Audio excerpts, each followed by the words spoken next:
Welcome back to Superstarglam. My name is Janice, and in today's video I am bringing you a Valentine's Day look. I wanted to kind of do something different and kind of steer away from the traditional colors that I typically do, like pinks and purple types of color. So I wanted to do something totally different, but yet still glam, still date night type of thing, at least for me. And I did want to do kind of like a smoky eye, but I really love that I use really like neutral colors. Also, I used Makeupgeek shadows, which I'm excited that Makeupgeek rebranded and relaunched all the new shadows. So this was kind of like a tribute to them coming back. All the shadows that I have are all the shadows that I have collected in the past, so they still work awesome. I would totally recommend them. They are really good quality. You can't go wrong. So anyways, before we jump into the look, if you haven't yet subscribed, what are you waiting for? Go ahead and click the little button down below and become part of the Superstar Glam Squad family. While you're there, also click the little notification bell. That way you are alerted every time I upload a video. And if you're interested in this Valentine's Day look, then just keep watching.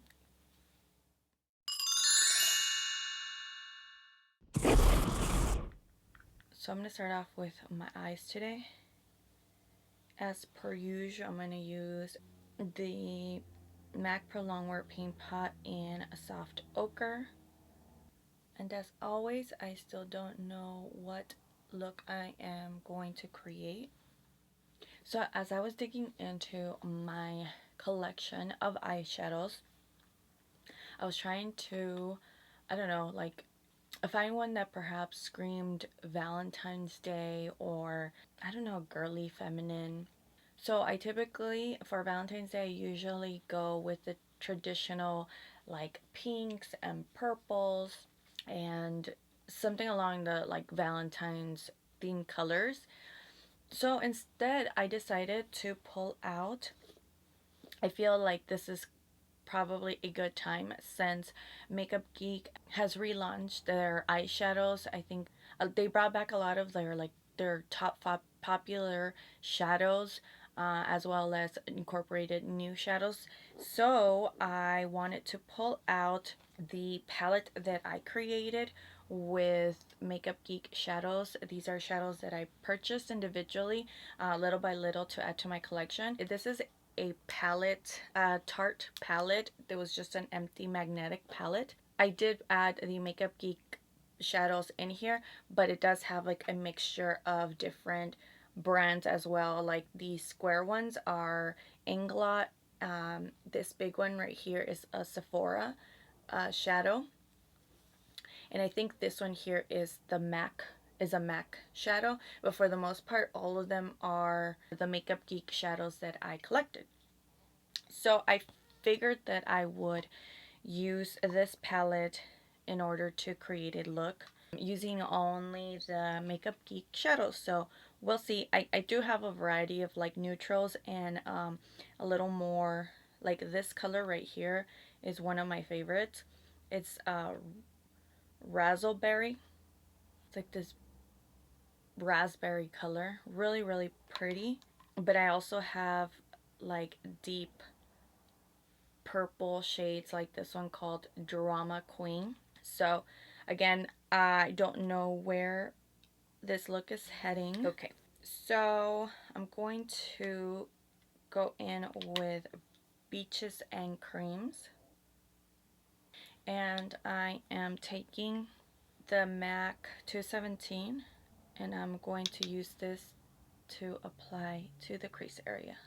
Just to add dimension, I'm going to also put in the crease this shadow. This is Creme Brulee. It's just a little bit deeper than Beaches and Cream.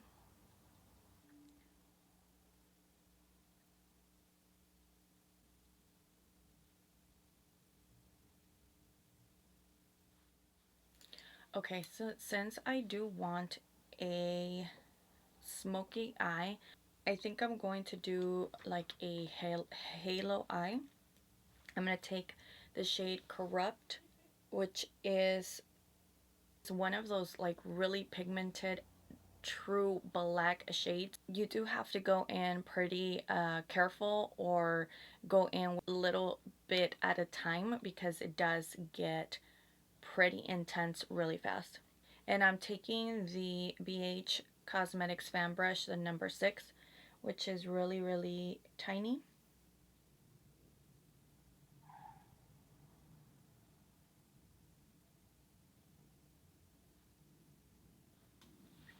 And then the inner corner as well.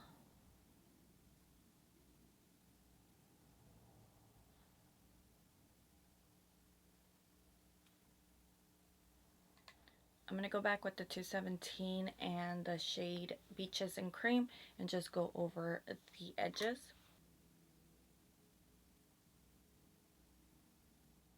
So I'm kind of struggling with the next color that I want to use, but I guess it all depends on the color I'm going to pop in the center. So I think I made up my mind, and I'm going to take it more into like the neutral color range. So this is Cocoa Bear. It's like a really pretty brown, like really warm brown. So I'm taking this and applying it over the black. So I'm first tapping the color all over the section I want it on. And then in circular motions, I'm going to start blending those two colors together.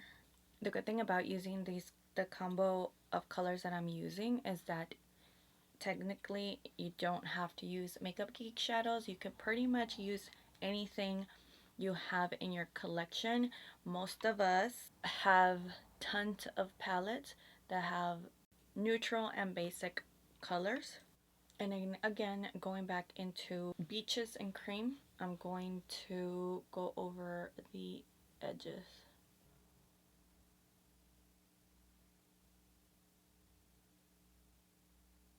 Wow, I don't even know if I've done this combo in Halo Eye. So I have this color.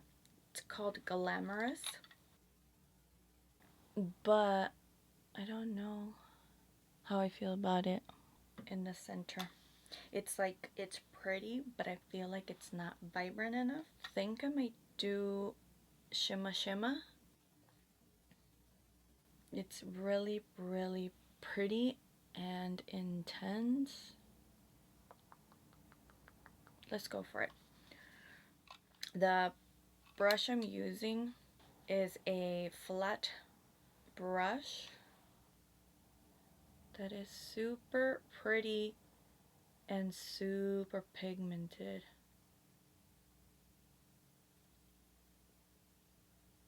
Like, I thought I was going to have to go in and clean it up with a concealer, but it's really bright, really pigmented, and there was no need.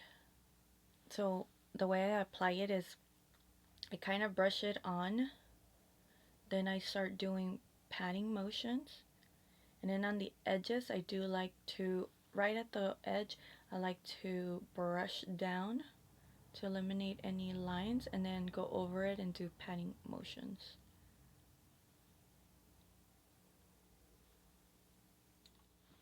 Okay, now I'm gonna dip into Cocoa Bear, and I'm gonna take that brush that I don't even think I mentioned which brush this was. It's the BH Studio Pro, and it's a number 8. It's like a dense little domed brush. And I'm just re-intensifying the outer corner, and then I'm just going to go into circular motions right where I applied the light shade in the center. Never step out of the way, you just re-intensify each step because after you do so much blending, it's not as intense. So you just keep working, going back. Like I just re-intensified the outer and the inner. And then I'm not going to apply any more product, but I'm still going back to that flat brush. And I'm just going to go into the center and then start gradually moving towards the outer. And once again, just patting to blend out and merge those two colors together. The idea is that you don't want there to be a line of where it started and where it ends. It should be blended out really nicely to where you can't see the division. That's the goal in blending. So that was it for the top portion. What I'm going to do is I'm going to finish the rest of my face off camera, and I'll come back so we can work on the bottom portion of the eye. So I'm going to take that fan brush that I used, the BH Cosmetics fan brush number 6. I'm going to take Beaches and Cream and run it right underneath, right on the bottom, on right along the lash line. I'm going to tap into the black shade. Actually, I'm probably going to take a smaller brush. So I'm taking this flat liner brush. It's a Morphe M432, and I dipped it into the shade Corrupt. And I'm just going to really carefully bring it into the outer lash line and just like wiggle it around to help blend it out. And then I'm going to do the same thing to the inner. I'm going to go back into that small fan brush number 6, and I'm going to dip it into Cocoa Bear. And I'm going to do the same thing I did on the top. I'm going to use that color to help blend out that dark shade. And I really, really carefully just drag it just a little bit lower than the black. While I'm there, I'm also going to kind of bring it right to the top, so kind of wanting to connect those colors from the top and the bottom. And then I'll do the same thing to the inner. Really, really careful. This one I don't want to drag too low. Now taking the shade Shimma Shimma, I'm going to apply it right in the middle section like I did above. So I found this little, I don't even know what it's called. It's like a loose powder from Makeup Forever. It's the Starlit Powder in Iridescent Pearl number 13. And I know that this is like a really intense shade. So what I'm going to do is, since I really want the bottom to pop, and that color, I mean, you could barely see it. I feel like if I add just a tiny bit of that in the middle section, I think it will make it pop just a little bit more. I'm also going to bring it to the inner corner since it is like really vibrant. The tool I'm using, the brush I'm using, is a even smaller little brush. I think it's more like a lip brush. I'm going to spray it. We'll see how that looks.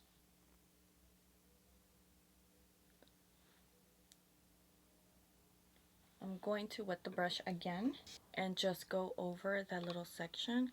I feel like it'll help keep it there.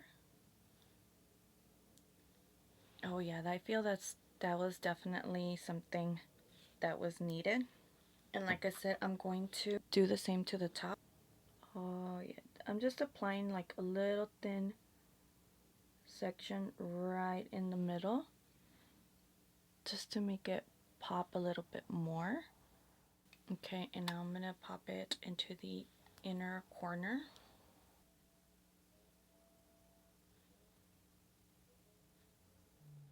I'm going to take the L'Oreal Bambi Eye Mascara. I'm going to just add a little bit to the bottom lashes. So for lips, I'm kind of feeling something very vibrant. So I think I'm going to line my lips with this Makeup Forever Artist Color Pencil and 714 Full Red. And apparently I don't really have like a variety of red tones, so I'm going to go in with this one. This was from a holiday kit from Too Faced, the Melted Matte Longwear Lipstick in the shade Cinnamon Bear. So I'm going to go do something with this hair so we can appreciate the look, and I'll be right back.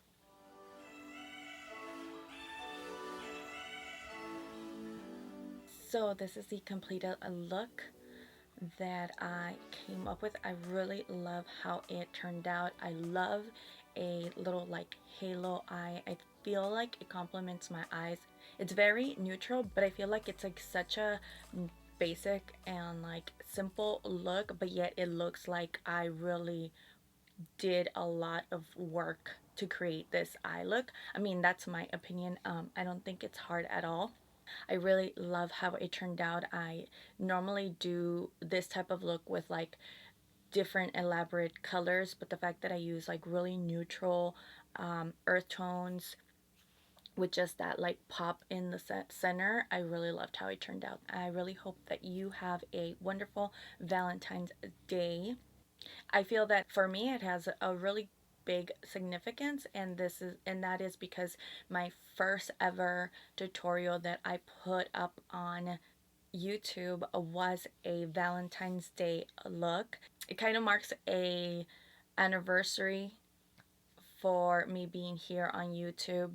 That was, I don't even remember how long ago that was. So first ever Valentine's Day look that I created was 4 years ago. So, I mean, just looking back at all my videos, I know I've come a long way. I really hope that you enjoyed this video. Please don't forget to give me a thumbs up, subscribe if you haven't done so already, and I will see you next time. Bye.